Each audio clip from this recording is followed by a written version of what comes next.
नमस्कार। स्वागत है आप सभी का एचआर हिंदी क्लासेज में।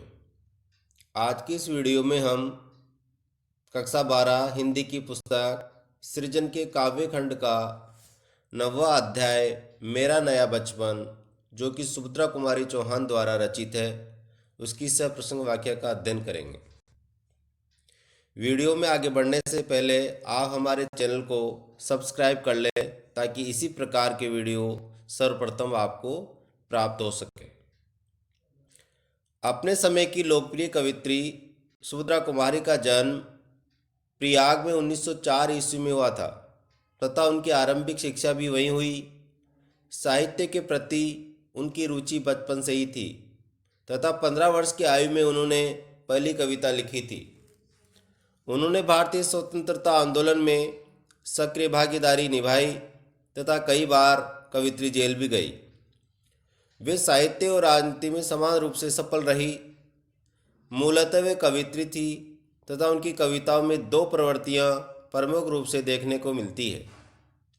प्रथम राष्ट्रीय भावना की तथा द्वितीय घरेलू जीवन की। उनकी राष्ट्रीय भावनाओं से युक्त कविताओं पर समसामयिक घटनाओं, राष्ट्र प्रेम तथा संस्कृति की गहरी छाप मिलती है।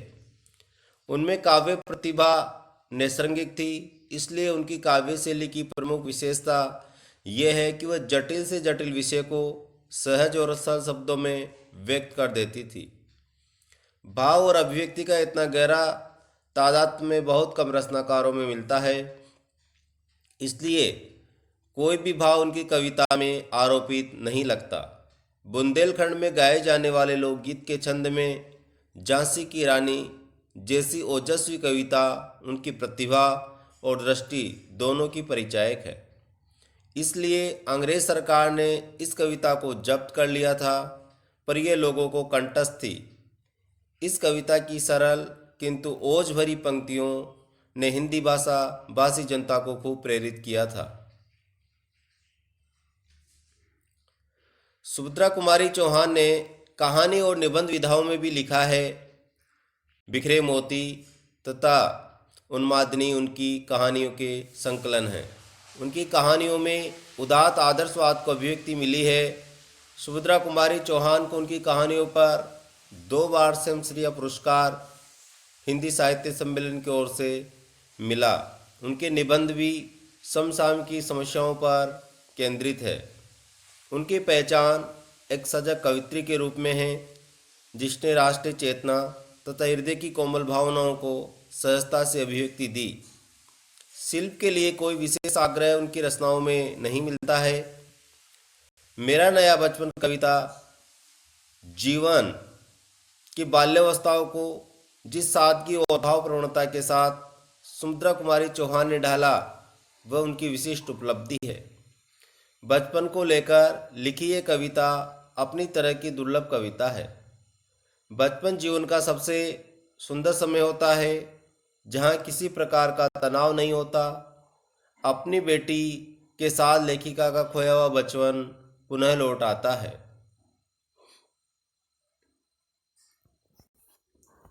तो पहला पद हम इनका पढ़ते हैं। बार बार आती है मुझको मधुर याद बचपन तेरी, गया ले गया तू जीवन की सबसे मस्त खुशी मेरी। चिंता रहित खेलना खाना वह फिरना निर्भय स्वच्छंद, कैसा भूला जा सकता है बचपन का अतुलित आनंद। ऊंच नीच का ज्ञान नहीं था, छुआछूत किसने जानी, बनी हुई थी वहां झोपड़ी और चिथड़ों में रानी। कवित्री सुभद्रा कुमारी चौहान कह रही है कि उसे अपने बचपन की मधुर यादें बार बार आती है नहीं, पुनः बार बार रह रहकर बचपन की जो है मधुर यादें उनको आती रहती है। उसे लगता है कि जैसे बचपन के जाने के बाद उसके जीवन में से मस्ती का जो है सारा का सारा समय चला गया है। बचपन में बिना किसी चिंता के खेलती और खाया करती थी। यानी कवित्री कहती है कि चिंता रहित खेलना खाना व फिरना निर्भय स्वच्छंद। बचपन में मैं चिंता रहित खेलना और खाती थी और निर्भय बिना किसी डर के आज़ादी के साथ घूमा करती थी। कैसा भूला जा सकता है बचपन का तुल्य आनंद, अर्थात बचपन का इतना जो मधुर अनुपम आनंद है उसको भला मैं अब कैसे भूल सकती हूँ। ऊंच नीच का ज्ञान नहीं था, छुआछूत किसने जानी। बचपन में हमें ऊंच नीच का तनिक भी ज्ञान नहीं था और छुआछूत के भाव तो हम जानते ही नहीं थे। बनी हुई थी वहाँ झोपड़ी और चितड़ों में रानी। उस समय तो वहाँ स्वयं को झोंपड़ी और फटे पुराने कपड़े के बीच पलने वाली किसी रानी से कम नहीं समझा करती थी। कवित्री कहती कि हम झोपड़ों में रहते थे, फटे पुराने कपड़े पहनते थे, लेकिन उस समय हम अपने आप को रानी से कम नहीं समझा करते थे। यानी विशेष जो है कि कवित्री ने इन पंक्तियों में बचपन की निर्भीकता, मस्ती और स्वच्छंदता का यथार्थ चित्रण किया है। और यहाँ पर बाल मन की जो भावना है कि ऊंच नीच और छुआछूत उनमें नहीं होती है, उसका चित्रण किया गया है। झोंपड़ी और चित्रों की रानी में कवित्री ने बाल मनोविज्ञान के चित्रण को दर्शाया है। किए दूध के कुल्ले मैंने चूस अंगूठा सुधा पिया, किलकारी किल्लोल मचाकर सोना घर आबाद किया। रोना और मचल जाना भी क्या आनंद दिलाते थे, बड़े बड़े मोती से आंसू जयमाला पहनाते थे। मैं रोई, माँ काम छोड़कर आई, मुझको उठा लिया, झाड़ पोंछ कर चुम चुम गीले गालों को सुखा दिया। कवित्री कहती है कि बचपन के सभी जो आनंद है उन्होंने पाए हैं। किए दूध के कुल्ले मैंने चूस अंगूठा सुधा किया। बचपन में मैंने अनेक बार दूध के कुल्ले किए, अर्थात दूध पिया और पीते हुए दूध को कई बार मैंने बाहर भी निकाला। चूस अंगूठा सुधा पिया, और बचपन में हम अंगूठा चूसा करते थे जो ऐसा लगता था कि मानो कोई अमृत का पान कर रहे हैं। किलकोरी किल्लार मचाकर सोना घर आबाद किया, और हमारे माता पिता का जो सोना घर था उसमें मैंने अपने किलकोरे और किल्लार से सोने घर को जो है आबाद कर दिया, प्रसन्नता से भर दिया। रोना और मचल जाना भी क्या आनंद दिलाते थे। कवित्री कहती है कि किलियारे और किल्लोल से सोने घर को आबाद किया तथा रोने और मचल जाने में हमें बड़ा आनंद आता था। हम अपनी जिद को पूरा करने के लिए रोया करते थे, बड़े बड़े मोती से आंसू जयमाला पहनाते थे, और जब हमारी आंखों में से बड़े बड़े मोती जैसे आंसू ढुलकते थे तो वही हमें विजयश्री दिलाते थे, जीत की माला पहनाया करते थे। क्यों कि मैं रोई, माँ काम छोड़ कर आई। मेरे रोने पर मेरी माँ जो है, चाहे वो कितना ही ज़रूरी काम कर रही हो, वो छोड़ कर आती है और मुझको अपने गोद में उठा लेती है, झाड़ पोंछ कर चूम चूम कर गीले गालों को सुखा दिया। और इस प्रकार माँ मेरे रोते हुए मेरे गालों पर जो आंसू बह रहे थे उसको चूम चूम कर प्यार और स्नेह से सुखा दिया, और मुझे अत्यंत उन्होंने दुलार करने लगा। तो कवित्री कहती है कि इस प्रकार माँ का जो वात्सल्य है मेरे साथ अनूठा है। कवित्री के इसी अंश में माँ बेटी के वात्सल्य की एक झांकी हमें देखने को मिलती है। बिंब विधान में अपनी पूर्ण कुशलता का कवित्री ने यहाँ पर परिचय दिया है। दूध के कुल्ले करना, अंगूठा चूसना जैसे मुहावरे वर्णन को यथार्थकता प्रदान करते हैं। आगे कवित्री का जो है कहना चाहती है कि दादा ने चंदा दिखलाया, नैन नीर युत दमक उठे, धुली हुई मुस्कान देखकर सबके चेहरे चमक उठे। वह सुख का साम्राज्य छोड़कर मैं मतवाली बड़ी हुई, लुटी हुई कुछ ठगी हुई सी दौड़ द्वार पर खड़ी हुई। लाज भरी आंखें थी मेरी, मन में उमंग रंगीली थी, तान रसीली थी कानों में, मैं चंचल छेल छबीली थी, मैं चंचल छेल छबीली थी। यहाँ पर कवित्री कहना चाहती है कि जब मैं रोती थी तो मेरे दादा मुझे चंदा दिखलाया करते थे, नैन नीर युत दमक उठे, और उनके चंदा दिखलाने पर मेरी आंखों में से एक प्रसन्नता की दमक आ जाती थी, और जो आंखों में से नीर बह रहे थे, आंसू बह रहे थे, वह दोनों नेत्र मेरे चमकने लग जाते हैं। धुली हुई मुस्कान देखकर सबके चेहरे चमक उठे, और मेरे चेहरे पर प्रसन्नता की मुस्कान देख करके सभी लोग के जो चेहरे हैं वो चमक उठते हैं, सभी लोग प्रसन्न हो जाते हैं। वह सुख का साम्राज्य छोड़कर मैं मतवाली बड़ी हुई। कवित्री कहती है कि इस प्रकार बचपन का वह सुख का जो साम्राज्य है उसको छोड़कर धीरे धीरे जो है मैं अब बड़ी होती हूँ, मैं मतवाली बड़ी हुई, अर्थात सुख का जो साम्राज्य अब उससे बिछुड़ रहा है। लूटी हुई कुछ ठुगी हुई सी दौड़ द्वार पर खड़ी हुई। कवित्री कहती है कि बचपन चला गया है, जो मुझे ऐसा लग रहा है कि बचपन ने मुझे लूट लिया है। मैं कुछ ठगी हुई सी हूँ और दौड़ द्वार पर खड़ी हुई, बार बार मैं जो है अपने दहली अपने दरवाजे पर आकर के खड़ी हो जाया करती हूँ। अर्थात कहने का तात्पर्य है कि मैं यौन रूपी द्वार पर अब खड़ी हूँ और बचपन मुझे ठग कर चला गया है। लाज भरी आंखें थी मेरी, मन में उमंग रंगीली थी, और इस समय मेरी आंखों में एक लज्जा थी, लेकिन मन में जो है एक उमंग, एक उत्साह था।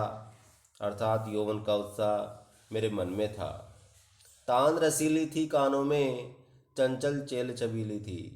अर्थात कवित्री कहना चाहती है कि मेरे कानों में एक नई तान, रसीली तान थी, आनंद था, चंचल छेल छबीली थी, और उस समय में अत्यंत नटखट और चंचल थी।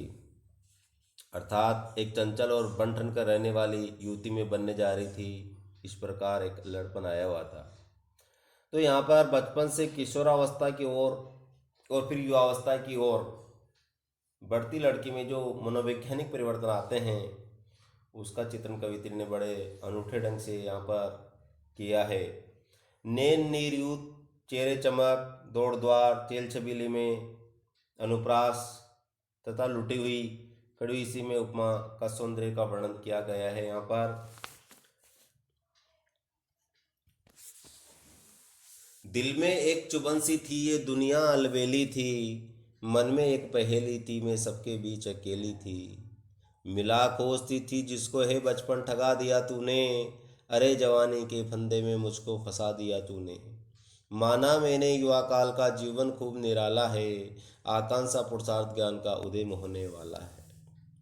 कवित्री यहाँ पर कहती है कि जवानी में जैसे ही प्रवेश करती है तो उनकी जो मनोभावनाएं, मन की जो इच्छाएं वो बदलने लगती है। अर्थात दिल में एक चुभन सी थी, उनके मन में एक जो है एक मधुर कसक उठने लगी। ये दुनिया अलबेली थी, जवानी की वो दुनिया बड़ी अनोखी और आकर्षक थी। अलबेली यानी अनोखी और आकर्षक, ये जवानी की दुनिया उनको लग रही थी। मन में एक पहेली थी, मैं सबके बीच अकेली थी।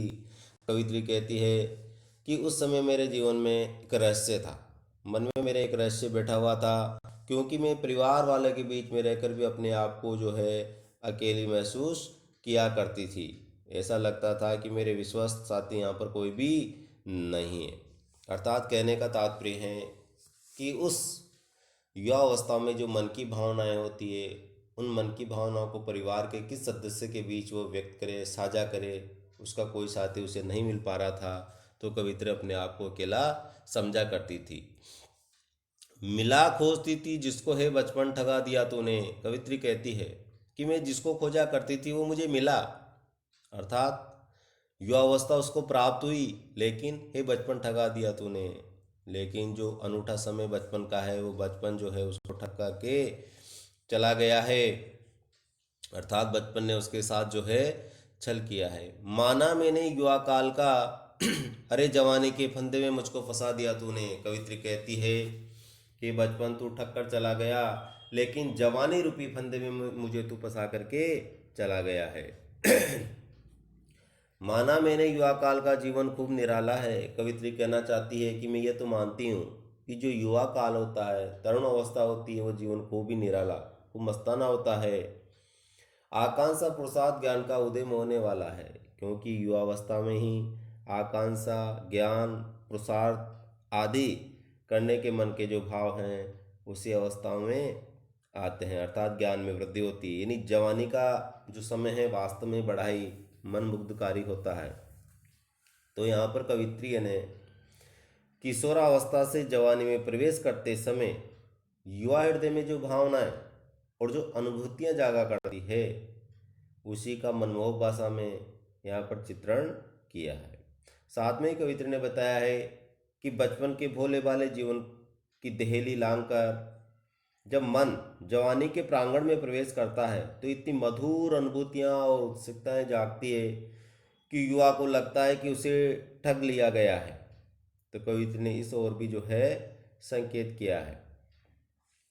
नेक्स्ट, किंतु ये झंझट भारी, युद्ध से तो संसार बना, चिंता के चक्कर में पड़कर जीवन भी है भार बना। आजा बचपन एक बार फिर, दे दे अपनी निर्मल शांति, व्याकुल विथा मिटाने वाली वह अपनी प्राकृत विश्रांति। वह बोली सी मधुर सरलता, वह प्यारा जीवन निष्पाप, क्या आकर मिटा सकेगा तू मेरे मन का संताप। यानी यहाँ पर कवित्री जो सुभद्रा कुमारी चौहान है वह कहती है कि किंतु ये झंझट भारी, युद्ध से जवानी तो आई, लेकिन जवानी जो है वो काफ़ी झंझट, काफ़ी उलझने लेकर आती है और वो विचलित कर देने वाली है। युद्ध क्षेत्र संसार बना, और संपूर्ण जो संसार है वो अब उसको जीवन रूपी जो संसार वो एक युद्ध के समान नजर आ रहा है। अर्थात पूरा का पूरा जो जीवन है, सांसारिक जीवन, चुनौती और संघर्ष से पूर्ण होने के कारण एक रणभूमि सा उसे नजर आने लगता है। चिंता के चक्कर में पड़कर जीवन भी है भार बना, क्योंकि युवावस्था में नई नई जिम्मेदारियां के आने से मन जो है उसका चिंतित रहता है और कभी कभी जीवन एक बोझ सा प्रतीत होने लगता है। चिंता के चक्कर में पड़कर जीवन भी है भार बना, अर्थात जीवन उसको एक बोझ के समान लगने लगता है। तो इस प्रकार से आजा बचपन एक बार फिर, दे दे अपनी निर्मल शांति। कवित्री जवानी के झंझटों से विचलित होकर बचपन को पुनः पुकार रही है और कह रही है कि बचपन एक बार तू पुनः आजा, और तेरी मुझे वो निर्मल शांति जो है, वो पावन और पवित्र शांति है, तू मुझे पुनः दे करके चले जा। व्याकुल विथा मिटाने वाली वह अपनी प्राकृतिक शांति, अर्थात मैं इतनी व्याकुल और व्यथित और कष्ट हूँ, इसको मिटाने वाली तू मुझे प्राकृतिक शांति वापस दे करके चला जा। इससे मेरी जो मन की व्याकुलता और बड़ी वेदना है वो शांत हो जाएगी। वह भोली सी मधुर सरलता, वह प्यारा जीवन निष्पास, अर्थात फिर से मेरी उस जीवन में वो मधुरता, वो सरलता, वो निष्पाप मुझे पुनः तू दे करके चले जा। अर्थात मेरे व्यथित मन में जो चिंतित मन है उस कष्ट को दूर कर रहे बचपन, तू वापिस चले जा। क्या आकर मिटा सकेगा तू मेरे मन का संताप। कवित्री बार बार अपने बचपन को पुकार रही है कि बचपन क्या तू पुनः आएगा और आकर मेरे मन का जो संताप, मेरे मन की जो पीड़ा है उसको मिटा करके चला जाएगा। तो यहाँ पर कवित्री ने बचपन को जीवन की सबसे सुंदर अवधि बताया। सबसे सुंदर जो समय है वो बचपन ही होता है।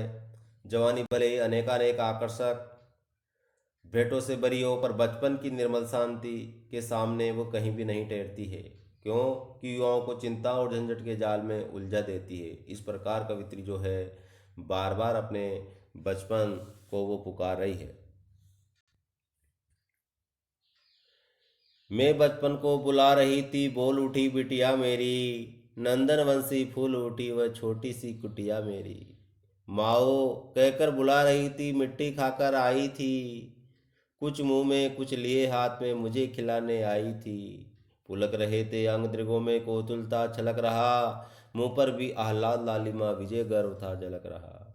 कवित्री सुभद्रा कुमारी चौहान कहती है कि जब मैं युवावस्था में थी तो पुनः मैं बार बार बचपन के दिनों को याद कर रही थी, बचपन को बुला रही थी, और जब मैं बचपन को बुला रही थी उसी समय मेरी जो छोटी बिटिया है वह बोल उठी, अर्थात उसकी आवाज़ मुझे सुनाई दी। तो जब आवाज़ सुनाई देती है तो कवित्री को लगा कि उसका जो बचपन है वो फिर से आ गया है। तो कवित्री कहना चाहती है कि जब मैं अनुरोध कर रही थी इस प्रकार बार बार और बच्ची की आवाज़ सुनाई तो मुझे लगा कि मेरा जो बचपन है वो लौट करके आ गया है। और नंदनवंशी फूल उठी वह छोटी सी कुटिया मेरी, और मेरी वो छोटी सी जो कुटिया थी, जो झोपड़ी थी, वो नंदन कानन के समान, अर्थात स्वर्ग के समान जो है वो खिल उठी। अर्थात मेरा जो घर है, मेरी झोपड़ी है, वो नंदन कानन के स्वर्ग सा के समान हो गई। माओ कहकर बुला रही थी, मिट्टी खाकर आई थी। कवित्री कहना चाहती है कि वो मेरी छोटी सी जो बिटिया है वो मिट्टी खाकर आई थी और मुझे माँ कह करके बुला रही थी। माओ कहकर बुला रही थी, मिट्टी खाकर आई थी, अर्थात मिट्टी खाकर आई थी, मुंह में मिट्टी थी और मुझे माँ कह करके वो बुला रही थी। कुछ मुंह में कुछ लिए हाथ में मुझे खिलाने आई थी। उसके कुछ तो मुंह में मिट्टी थी, कुछ हाथ में मिट्टी थी, और इस प्रकार वह उसके मन के भाव ये थे कि वह मुझे भी खिलाने आई थी। पुलक रहे थे अंग द्रगों में कोथुलता छलक रहा, और वह मेरी जो नन्ही छोटी सी बिटिया थी, अर्थात उसके मिट्टी के चकने का रोमांचित आनंद उसके अंग अंग से छलक पड़ रहा था। द्रगों में कौतूहल, आंखों में एक जिज्ञासा झलक रही थी, अर्थात भोलापन उनकी आंखों में छाया हुआ था। मुंह पर भी आह्लाद लालिमा, विजय गर्व था झलक रहा, और बिटिया के मुख पर परम हर्ष से लाल हो रहा था। खुशी के मारे लालिमा छाई हुई थी, आह्लाद यानी प्रसन्नता, और लगता था कि बिटिया को अपनी मिट्टी खाने जैसे महान कार्य पर बड़ा गर्व हो रहा था। विजय गर्व था छलक रहा, अर्थात उस मिट्टी खाने पे और खिलाने पर उसको अपने आप में गर्व महसूस हो रहा था। तो यहाँ पर कवित्री की मनोकामना की पूर्ति के लिए उसका बचपन उसकी बेटी के रूप में मूर्तिमान होकर आ पहुँचा है, और उसकी निराली, भोली और कौतूहल भरी मूर्ति देखकर कवित्री का मन रूपी नंदनवन वात्सल्य के फलों से जो है भर गया है। बहुत यहाँ पर मनमोहक सुंदर चित्रण कवित्री ने कर दिया है। मैंने पूछा ये क्या लाई, बोल उठी वह माँ खाओ। हुआ प्रफुल्लित हृदय खुशी से, मैंने कहा तुम ही खाओ। पाया मैंने बचपन फिर से, बचपन बेटी बन आया। उसकी मंजुल मूर्ति देखकर उसमें नवजीवन आया। मैं भी उसके साथ खेलती खाती हूँ तुतलाती हूँ, मिलकर उसके साथ स्वयं मैं भी बच्ची बन जाती हूँ।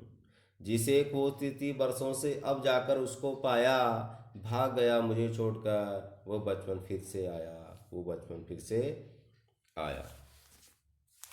कवित्री ने यहाँ पर अपनी छोटी सी जो बिटिया की तोतली बोली में सुना, क्या सुना कि मैंने पूछा ये क्या लाई। मैं अपनी बच्ची से जब पूछती हूँ कि ये क्या लेकर आई हो, प्रश्नात्मक से लिए, बोल उठी हो माँ खाओ, और वो मुझे तुरंत उत्तर देती है, शीघ्र उत्तर देती है कि माँ आप खाओ। हुआ प्रफुल्लित हृदय खुशी से, मैंने कहा तुम ही खाओ। ये सुनकर मेरा जो हृदय है वो खुशी से झूम उठा, और मैंने बच्ची से कहा, अपनी बिटिया से कहा कि आप ही खाओ। पाया मैंने बचपन फिर से, बचपन बेटी बनाया, और इस प्रकार मेरा खोया हुआ जो बचपन था वो पुनः बेटी के रूप में मैंने बचपन प्राप्त कर लिया। अर्थात उसे लगा कि बचपन ही बेटी बनकर अब आ गया है।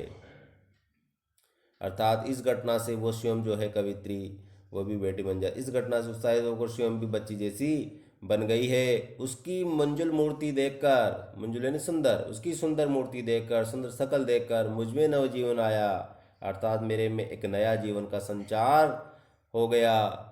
मैं भी उसके साथ खेलती खाती हूँ तुतलाती हूँ। कवित्री कहती है कि मैं भी अपनी बेटी के साथ साथ खेलती हूँ, खाती रहती हूँ और तुतला करके बोलती हूँ, क्योंकि छोटे बच्चों के साथ हम वैसे ही बन जाते हैं। मिलकर उसके साथ स्वयं मैं भी बच्ची बन जाती हूँ, अर्थात बेटी की भोली बातें और मनोहर क्रीड़ाओं को देखकर वह स्वयं भी बच्ची की तरह व्यवहार किया करती है। जिसे खोजती थी बरसों से अब जाकर उसको पाया। कवित्री कहती है कि जिस बचपन को मैं बरसों से, काफ़ी लंबे समय से खोज रही थी, उसे अब उसने बेटी के रूप में जो है प्राप्त कर लिया है। भाग गया था मुझे छोड़कर वह बचपन फिर से आया। जो बचपन उसे छोड़कर भाग गया था वो फिर से वापस आ गया, अर्थात जो बचपन एक धोखा देकर, एक ठग कर, एक छल करके चला गया था, वो बेटी के रूप में कवित्री को पुनः जो है प्राप्त हो गया है। घर में एक बेटी के आगमन से प्रफुल्लित सुभद्रा जी आज की बेटी बचाओ अभियानकर्ताओं को भी यहाँ पर संबोधित करना चाहेगी। बच्चों से रहित घर के सोने पन से बेचैन रहने वालों के लिए सुभद्रा जी की रचना एक नवजीवन औषधि का काम करेगी। संपूर्ण अंश में हम देखते हैं कि यहाँ पर जो है वात्सल्य रस का उत्प्रोत है। बचपन बेटी बन, मंजुल मूर्ति तथा खेल दिखाती में अनुप्रास, तथा बचपन बेटी बनाया में मानवीकरण अलंकार का प्रयोग हुआ है।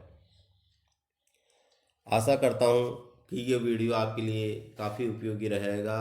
केवल बोर्ड कक्षाओं के लिए नहीं अपितु प्रतियोगी परीक्षाओं के लिए भी काफ़ी ये उपयोगी होने वाला है। अगर वीडियो अच्छा लगे तो लाइक, कमेंट और शेयर करना न भूलें, तथा इसी प्रकार के वीडियो प्राप्त करने के लिए आप हमारे चैनल को सब्सक्राइब कर लें ताकि सर्वप्रथम वीडियो आपको मिल सकें। जय हिंद, जय भारत।